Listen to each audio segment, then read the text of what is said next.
bilisoomneerra. Ispoortii ofirraa hojjenna. Rifeensa guguddifanna. Daallee baasna. Minni jenna nuti ammaan booda.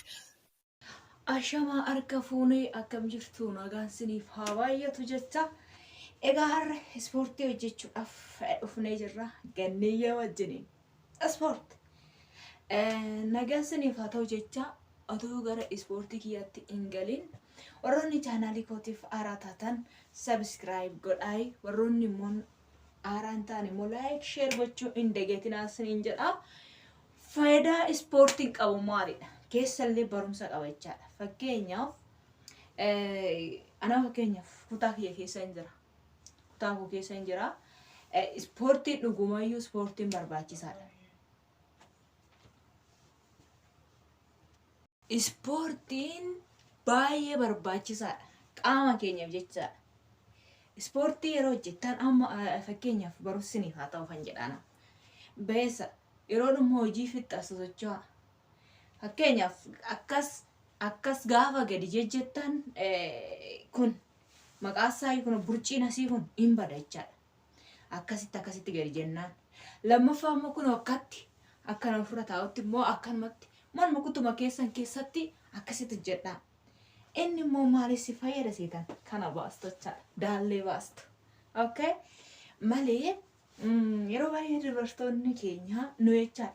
Anamma waggaa lamaan dura baay'ee burciin qaba jechaadha. Burciin qaba. Garaan koo kun burciidha. So burcii kana maalan godhee akkasitti gadi tattaa'uudhaan yeroo hojii fixelaa daqiiqaa 30 hojjedha jechaadha. Achi naarraa bade akkasitti gadi jejjechuudhaan jechaadha. Akkanatti gadi jejjechuudhaan maal ta'e hin sokkeechaa hin bade. Kanaafuu buloota koo ispoortii hojjechuu sin barbaachisa. Nallee na barbaachisa. Tokkoffaa qaama keenyaafillee jajjabina jechaadha. Abbaan barbaade nutti dhufe buuskiidhaan dhufna jechaadha. Buuskillee nan qalladee buuskiidhaan maal dhuftu miti. Buuskiidhaan otoo hin taane jajjabina qaama keenyaafillee baay'ee barbaachisaadha ispoortiin jechaadha. Kanaaf ispoortii hojjedhaa isiniin jedha. Yeroo hundumaa sosocho'a. Fakkeenyaaf ruuzii faa nyaannee yeroo ruuzii nyaanneetuma yoo teenye maal taasisan garaa keenya kana keessatti gadi gala. Garaa keenya kana keessatti yeroo gadi gale baannee yeroo deemnu baay'ee ulfaata jechaadha. Ihoona godha warroonni furdattanii jirtan socho'aa furdina kana maal godhaa seetan ofirraa gadi irrisa. Gaafa Itoophiyaa galan dirreen deemni sa'aatiitti walakkaa deemnuun irrata garuu amma immoo sheeppii keessan asitti eeggadha jechaadha. Sin barbaachisa. Sin barbaachisa jechaadha. Kana hin bal'itinaa dubartoonni keenya jechaadha. Kana ofirraa balleessaa. Bakka kana ofirraa balleessaa. Lammaffaa kana ofirraa balleessaa. Daallee baafachuu barbaadan immoo akkasitti stop 1 2 3 4 jettanii amma 30tti lakkaawwattanii too isaan booda maal gootu seetan? Ma 30tti gizee lakkaawwattan gaafa duraatiif lukti keessan kun isin dhudhukkubachaadha. Lukti keessan kun isin dhudhukkubaa gaafa lammaffaatiif immoo inni harka keessan illee akkasitti sosochoofadha. Yeroo hunda sosochoofadha.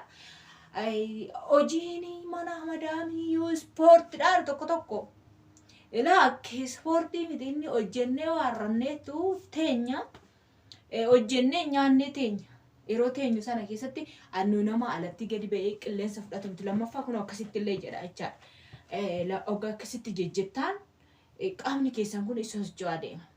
Ani barumsa argadhee ganniirra duratti sinan barsiisa jedhee yaade tanaan garuu haala sanaa mijechuu dide. Kanaaf akkasitti ispoortii hojjedhaa siniin jechuun barbaada hordoftoota kiyya hin jirtu jechaadha. Keessatti warri gaa'ela dhaabne. Warri gaa'ela dhaaban irree homaa miti. Warri gaa'ela dhaabne garaa kana burcii kana hin baasina. Okay? Maaliif zinni bareeduu qabdu. Kuniin keessan bareeduu qabaa. Isa maal waan ofitti kaasanis ofitti hin kaa'inaa akkasumatti noormaalii keessanii maal godhaa seetan? Ispoortii hojjedhaati ispoortiidhaan baafadha. Okay? Ispoortiidhaan akkasitti ispoortii hojjedhaati ispoortiidhaan baafadha. Ispoortii yeroo hojjettaa yaada sinii ba'an jechaadha. Kanaaf akkasii siniin jedha. Zinni xeraati bareeda. Bareeduu sin barbaachisa. Ani amma qalloos miti furdoos miti. Maal seetan ikkinoosa qalloo mukiyya sana sin jaaladhu. Hin jaaladhu qallina akka malee sana.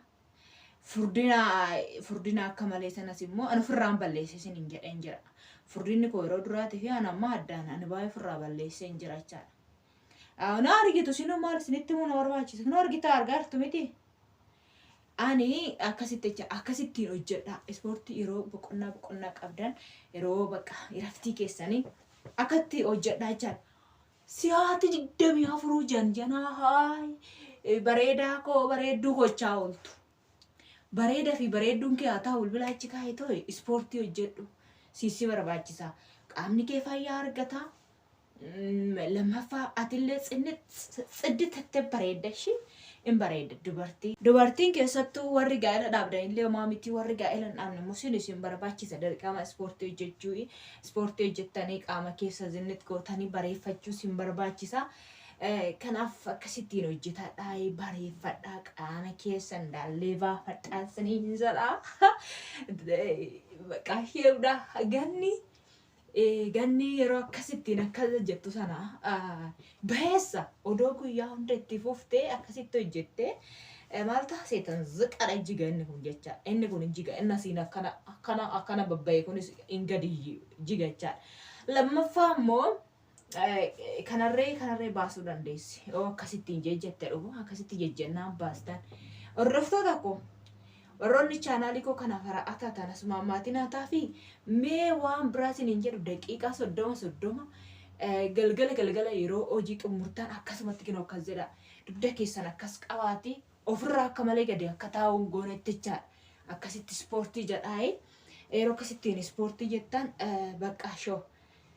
Qaamni keessa zinni xadhee bareedaa hin bareeddu. Fataattanii bareeddu jechaadha. Bareedinallee hin bareeddu. Lammaffaa immoo bakka yeroo hundumaa qaama keessa sosochoosa. Qaama keessa sosochoosa jechaadha. Akkuma nama ispoortii jedhu. Fakkeenyaaf nu haala mijataan qabnu akkamitti ispoortii hojjennaa akkamittiin gadi baanee ispoortii hojjennaa warri jettaan. Manuma keessatti bakkuma hirriiba keessan keessatti jedhaa. Ganama galgala maal sinni yeroo argattan bilbila achi shiikaa ta'u nama wajjin haasa'uu eessa dhaqu dhiisa ta'u ispoortii keessan daqiiqaa 30 gaafa irraa daqiiqaa 15 taphadha.